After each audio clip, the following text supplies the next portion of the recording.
I'm Matt Robicelli. I'm Allison Robicelli. You can pronounce it Robcelli or Robicelli, whatever you want. There's no right or wrong answer. Anyway, we own Robicelli's. We make awesome cupcakes, whoopie pies, and brownies. We've been doing cupcakes for 3 years. We've been in business for 4 years, and we have been married for 7 years now. We're ingredient driven. We don't think, oh, this is a cupcake. What can we do to this to make this interesting and different? We're thinking we have this really great ingredient, and we think of a flavor profile that we like or a texture profile we like. So what can we do to take this ingredient, make it something that's $3, and get people to try something that they've never tried before? This is just the way we cook. This is the way we like to cook, and this is, I think, the way that we cook because we grew up where we did. This is Bay Ridge, Brooklyn.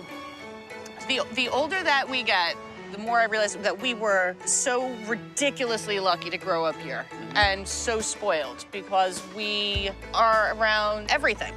So we've been shopping in markets like this since we were kids. Every ethnicity in Brooklyn, just like because everybody's holding from the old world, everybody kind of has their own market with all their stuff. And, you know, I might necessarily be Middle Eastern, but it's down the block from my house. I mean, we're grown up working class. We didn't get to travel to Europe, but you just go down the street and somebody's mom was making something and everybody always fed each other. You're 5, 6 years old and you're eating Italian one night and you're eating Greek the next night and then Scandinavian and then Chinese.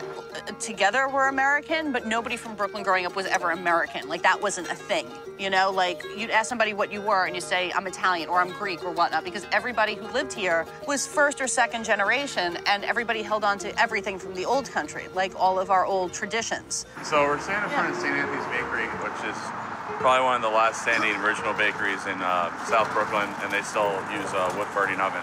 With wood or coal? It's really, really, really old. And their bread is really, really, really good. We had all these bakeries in Bay Ridge that would just make fresh bread every day. And if you wanted bread, you went down the street and you got a fresh loaf of bread. And these breads would just taste like, there's something about cooking in a really old oven where you get this kind of like charred, sort of smoky crust that you kind of taste like the oven's never been cleaned in 70, 80 years. It's like you've tasted every loaf of bread that's gone through that place. And so many of them have closed.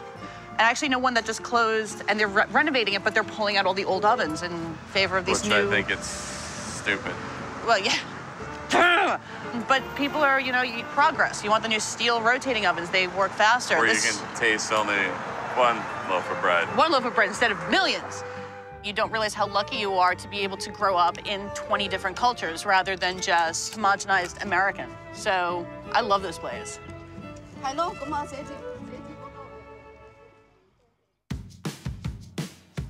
I think everybody at this point has seen Leone Mozzarella. They're in like everywhere. This is where they originally started making it on this avenue, and then eventually they started getting too busy. You know, they had trucks around the block, so they moved everything to New Jersey. This is the stuff that comes in fresh every day from Jersey. This is the smoked kind. You can still see like there's still so much liquid inside. This stuff is so juicy. This place has the best sandwiches ever. If you were ever in a situation where you're like hungry and you don't know what to eat, you will come here and you will immediately know what you want to eat, which is everything. There is not a bad thing in this place. This was a sandwich growing up. I feel bad eating this in front of people who are not eating this. I really don't think it's possible to go wrong with a stack of salted cured beef. And olives.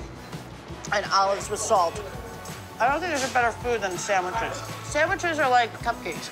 It's something that you could hold in your hand and take everything that you want on the subway. I'm gonna hit this cannoli. I can't. Oh, I'm doing it. If we make stuff that makes people feel the way I feel when I eat this, I'm good. That's everything to me. These are the people I wanted to be when I grew up, when I was a little girl. So maybe one day people will start talking about the Robicellis in the same breath they talked about the Albas and Filabate. Let's save the rest of this for later. Yeah. Let them go to town on it. You guys gotta eat this. You got it. Everybody wants to come to Brooklyn. And growing up, all anybody in Bay Ridge wanted to do was get out of Brooklyn, you know? And it's all everybody wanted to do is like, we gotta do something and get the hell out of Brooklyn. And now, we're like, you know what? Brooklyn's pretty freaking great. Who knows where we're gonna be next? We could be on the moon. I'd like to be on the moon. There's no gravity there. It would be fun to do somersaults. Pretty sure it's made of astronaut ice cream. It's not made out of astronaut ice cream. We've already had this discussion. Going with astronaut ice cream. Not astronaut ice cream. That's a stupid idea.